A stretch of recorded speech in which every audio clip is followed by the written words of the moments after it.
So today we're going to continue talking about the modern American lawn, but now we're going to move into kind of the modern era, generally from the 1920s to present. So when we think about this period of time, it's a time of huge change for the American lawn, and what really converges to really drive this progress forward is several different events that really kind of caused the boom in the idea of the American lawn. So early on in the Roaring 20s, we have folks with lots of money. There are lots of people that have money, and the Roaring 20s is a big time of development in the U.S., and this leads to a lot of folks, particularly on the East Coast, having large expanses of property with lots of gardens and lawns and things like that. During this same period of time, in 1913, the Garden Club of America is established, and they start having contests for the nicest garden, the most well-maintained garden, the best lawn, the most picturesque yard, etc. A lot of these contests still exist today. In a lot of neighborhoods throughout the U.S., there are competitions for the best-looking lawn, and a lot of those competitions owe their very existence to this idea of the Garden Club of America, which was founded by 12 charter chapters of garden clubs throughout the eastern part of the U.S. And then the third event that kind of takes place during this time is the end of World War II and the Great Depression. And this is a time of huge change for America. We've won the war. Folks are coming back. The GIs are coming back from around the world. And so this is a time of huge change and development, and turf grasses go along for the ride. So why World War II? Well, World War II involved both the Atlantic and the Pacific in terms of the war effort in the U.S. So we had soldiers in Europe fighting Nazi Germany, and then towards the tail end dealing with the outbreak of Stalin and Russia.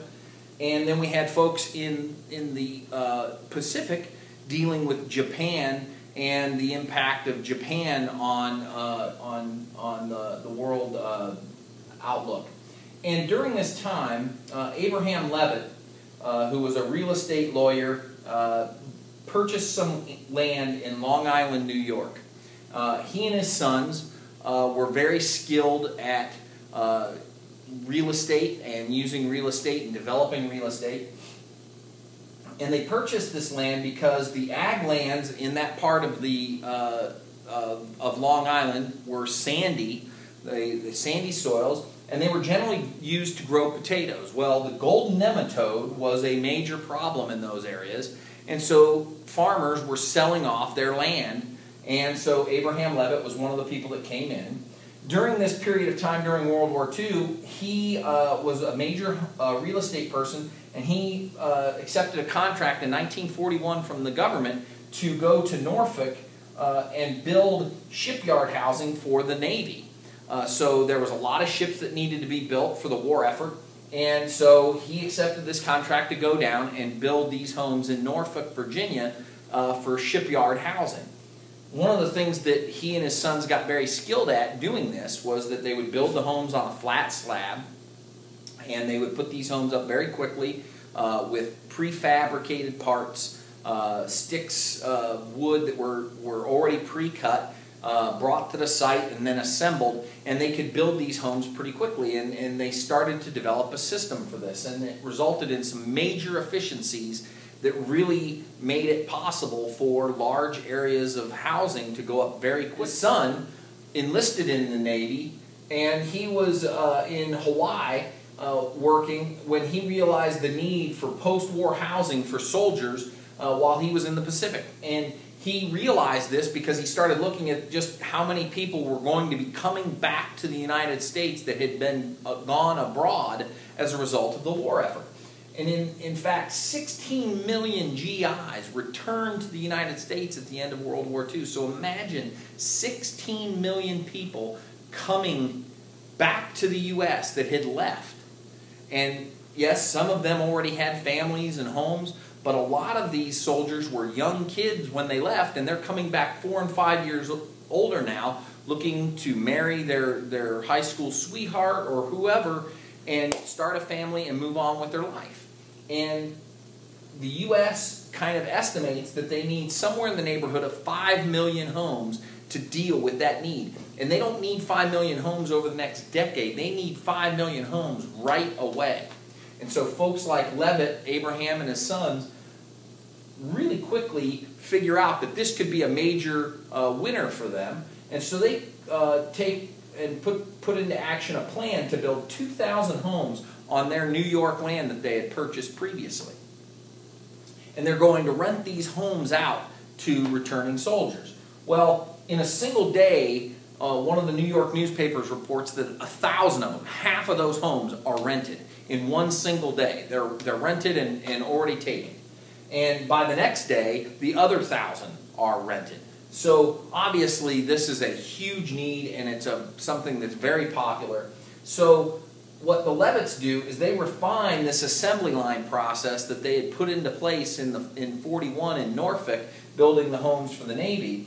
And they refine that process so that everything is streamlined. A concrete truck will pull up, pour a slab, move to the next lot, pour a slab, move to the next lot, pour a slab. Then the lumber shows up. It's already pre-cut and pre-made, ready to go to be put together into walls and rafters and everything.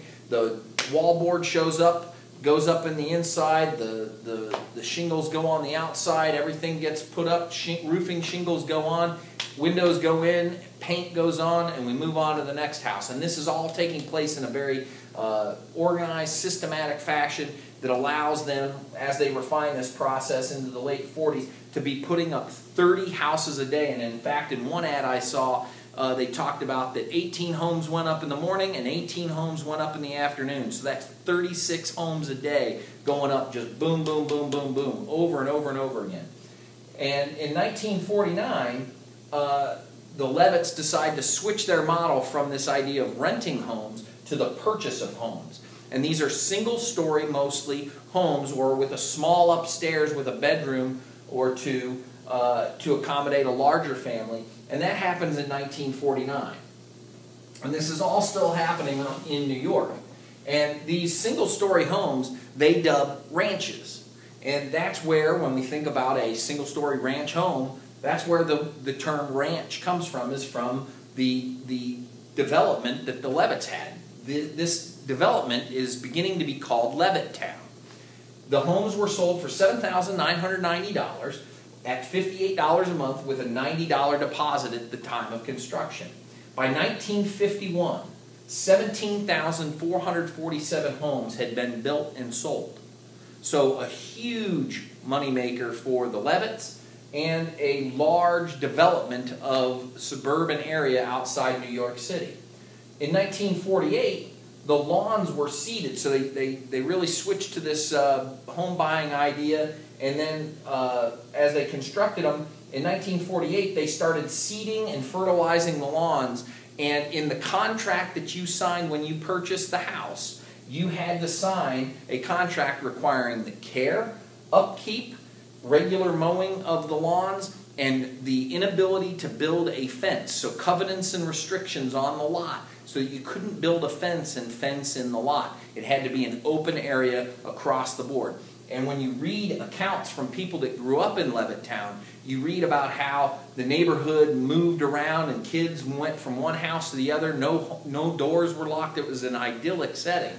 And you know, that's the positive part of it. In fact, one of the famous people that grew up in a Levitt home close to Levittown was Billy Joel. And so when you hear them talk about this kind of lifestyle, there were curved roads in the neighborhood, and these curved roads led to areas of common ground in between. So we kind of get back to this idea of the village common. Shopping centers and other things sprung up around kind of spokes of the development. And so this kind of became the model for new development for residential housing.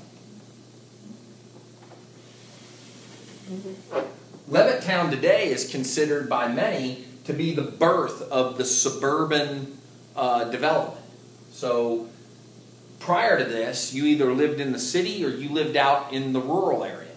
But this idea of having a suburb of residential housing where maybe people went into the city to work and then came back out to the outlying areas for their home life, Levittown is really the first instance of this.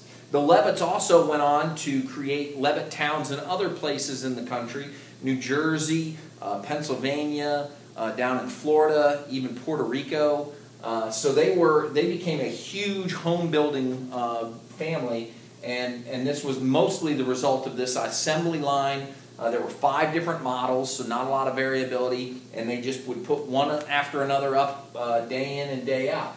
So this was the main development of the modern American lawn. The other thing that happened in the post-war period of time is that the industries that sprung up to aid in the war effort needed to do something with products and advances that they had made during the war. So this resulted in the ready availability of things like pesticides to kill weeds and fertilizers to grow plants, as well as a lot of other things.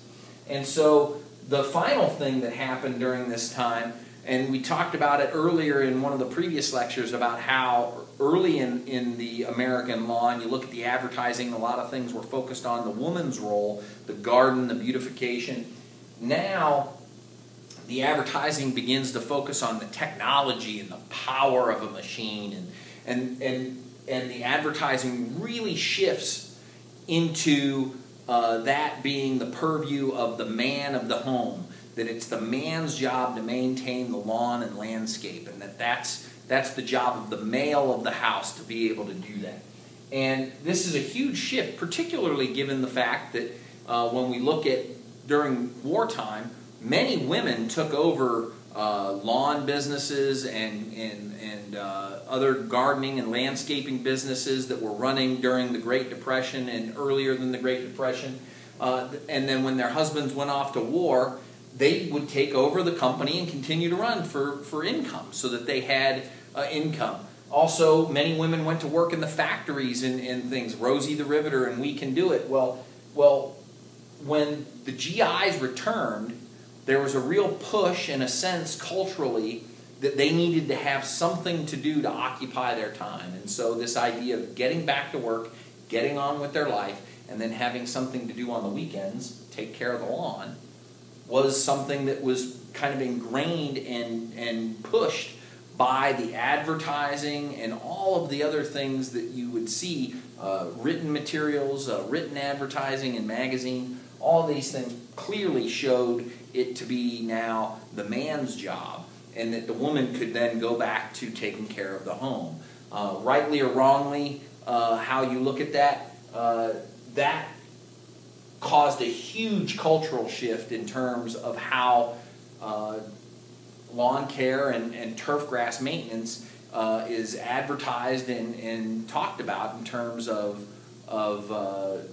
women's role in doing this. And one of the things that I think is interesting is the fact that we do have many very successful women in sports fields and in golf courses maintaining very high-profile facilities, but the number of women in the industry is remarkably small compared to the number of men in the industry. It's still a very heavily male-dominated field, and I sometimes find myself wondering if that's the result of this shift here during and after World War II, where we went towards a male-dominated society and basically in word and deed told women to get back into the home and to take care of the home, that their work here was done. And that's kind of a sad thing when you stop and think about the impact that shift in cultural sensitivities and cultural beliefs had in terms of the progress that women have made over the last several decades in many, many industries, and one that we would hope in turf grass maintenance and turf grass management that we continue to see more women get interested, because at one time it clearly was a job that a woman was very capable of doing. Early harvesters talked about women being able to, and interviewing women that were able to reap as much seed as any man, and so on. So it's clear that this is something that needs to take place, but I wonder how far back did we get set when this cultural shift happened just after World War II. And we'll never know the answer to that, but I suspect it's been quite a lot. So if we kind of move on to kind of sum some of these things up, this significant cultural shift from the 1920s to the 50s, and even before the 20s and after the 50s, the care of the lawn went from the woman's job of maintaining the home and the home grounds to the men's job, technology, power, more stuff is good. And the reason why is that we moved from this idea of a functional yard, this idea that it's managing mud and dust and all those things that then would get tracked into the home, which again was under the woman's job or woman's purview. And so this idea of functionally managing a plant stand so that we're not tracking that stuff around, to this idea with Levitt and Levittown, this idea that a lawn added to the value and created uniformity. And all of these things all kind of wrap together, and even in our literature and our media and movies, we see movies like Pleasantville and Edward Scissorhands, and then the novel The Great Gatsby. There's a segment in there where they talk about Gatsby sends one of his gardeners next door to mow the lawn so that it maintains the uniformity of the neighborhood. This idea that a bad lawn results in morally corrupt people, and this idea that that's unsafe. And so in addition to the impact that this idea or this cultural shift happens and impacts women, we also see it impacting racial diversity. In Levittown, there was a very few minorities present for a very, very long time. And so all of these things, you find yourself wondering if that's a lot of it is the result of this idea of lawns. We will talk about this and revisit the idea of social capital in class. If you remember way back at the beginning of the semester, we talked about this idea of social capital and the impact of managing a turf area. Well, now that we have a little greater understanding of the historical context in which lawn development takes place, we can ask ourselves if this idea in the modern times of maintaining a lawn and resulting in lower crime and everything else harkens back to some of these things that we saw with these significant cultural shifts in the 20s and 30s and 40s. And if this idea of maintaining a lawn and a nice lawn, and the idea that lended itself to good social order and good order and discipline in the community is something that we need to revisit and discuss more in class. So we'll be doing that in class. But this idea of the shift in the culture and the impact that that had on the development and management of lawns is something that, frankly, I find just really amazing. It's just something that it's hard to put a finger on, but it fundamentally changed the lawn, fundamentally changed the family unit and the roles with which the man and the woman of the family unit had in the home. And that's pretty amazing to me. And so we'll explore this a little bit more and have some discussions in class about how this might have been different if society went a different direction, how it could be different today, and talk about what impact this may have on future developments in turf grass.